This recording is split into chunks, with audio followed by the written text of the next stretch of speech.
long time coming. If you can see behind me on the screen, I've got the Odious's Bandcamp page where tomorrow, if you're watching this video on the day it comes out, their new album, Vesica Piscis, hope I'm saying that correctly, is finally coming out. 7 years after their last album, and 3 years after the first single or pre-production single from this album came out, Arbiter of Taste, we're finally getting the full thing. Or well, I say us, I've actually had it for about a month or just over that now, which is why I'm recording this review before it comes out to tell you why you should definitely rush to their Bandcamp page or Spotify or whatever. Just get that album. If you want to stop there, that's fine. Just get the album. If you want a little bit more detail, I'm happy to indulge. So if you're not familiar with the Odious, they're a progressive metal band with a lot of different distinct elements from technical death metal, mathcore, some hard rock influences, which might sound a bit weird, but I feel like they've succeeded in doing what Son of Aurelius was trying to do with Under a Western Sun. And I'm not saying try to do as if they failed to do that, it just never really grabbed me as much as the Odious have on this new album.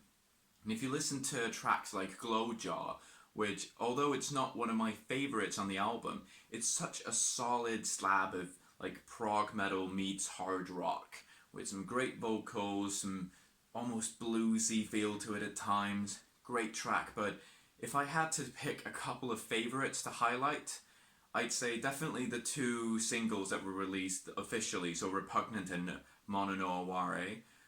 Completely different ends of the album, both in terms of where they are on the album, but also in terms of style. Repugnant is a lot more aggressive, sort of reminiscent of Journal's album from last year, very technical, very in your face, whereas Mono no Aware is sort of a slow burn, super catchy, a bit of like early 2000s hard rock influence, like I said, but a bit of math rock influence as well, but it's just a glorious track, and I love the build up to that final breakdown.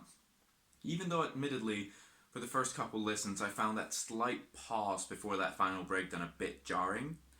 And there are a couple of those on the album where some transitions felt a little jarring to begin with, but none more so than in Fix, the album closer, where I realize it's intentional. It sounds like someone's pulled the plug on the album and suddenly they break into a different part. I've gotten used to it now, but it was very jarring in the first couple instances. But to be honest, in terms of lowlights or flaws, that's about it. I can't really complain about much on this album.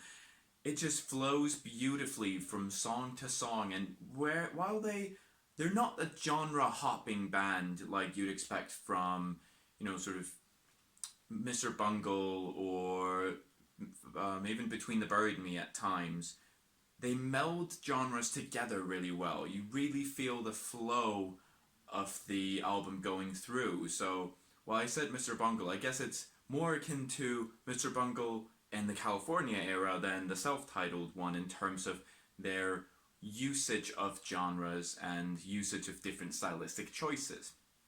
By no means am I saying they sound like Mr. Bungle, but I felt like that was a good analogy. In terms of their sound, like I said, Journal, Between the Buried and Me, a bit of Gorod in the more groovy tech death parts. Even some parts of songs like Arbiter of Taste genuinely sound like they could be some of the sicker riffs on a Periphery album.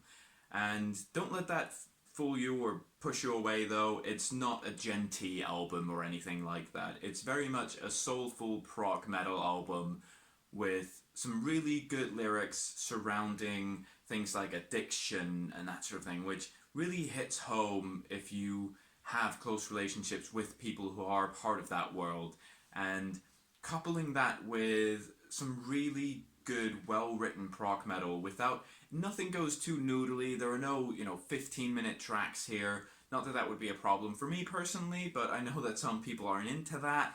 But it's a really well-constructed record, and considering that I've been hyped for this ever since the pre-production version of Arbiter of Taste came out, I have absolutely been blown away by how well this album has managed to meet my expectations and exceed them at times. The only other album I can think of that did something like this over that span of time, being able to handle the hype that I internalized over time, because I realized that the Odious haven't been actively posting about this for years. I've just been constantly listening to that one pre-production single. But the only other album I can think of is Slice the Cake's Odyssey to the West, where I was so hyped from the moment I heard Stone and Silver that when the album finally came out, I thought there was no way that it was going to meet those expectations, whereas actually it's genuinely one of my favourite albums of the decade. And whether the Odious' new album will actually manage to step up and be part of that sort of best of the decade when this decade actually finishes next year, don't know. But I'm excited to see. It's definitely one of my favourite albums of the year so far, and if you're into any progressive metal, any mathcore, anything like that, it would be such a shame if you were to miss this album before the year is over. So get a head start, jump into it tomorrow when it comes out. There's even a full stream that I'll link in the description below, but throw some money their way, because remember, streaming their album on something like Spotify gets them such a low amount of money, whereas most of what you pay for their album on Bandcamp actually goes directly to the artist's pocket, and it would be great not to have to wait 7 years for another Odious album.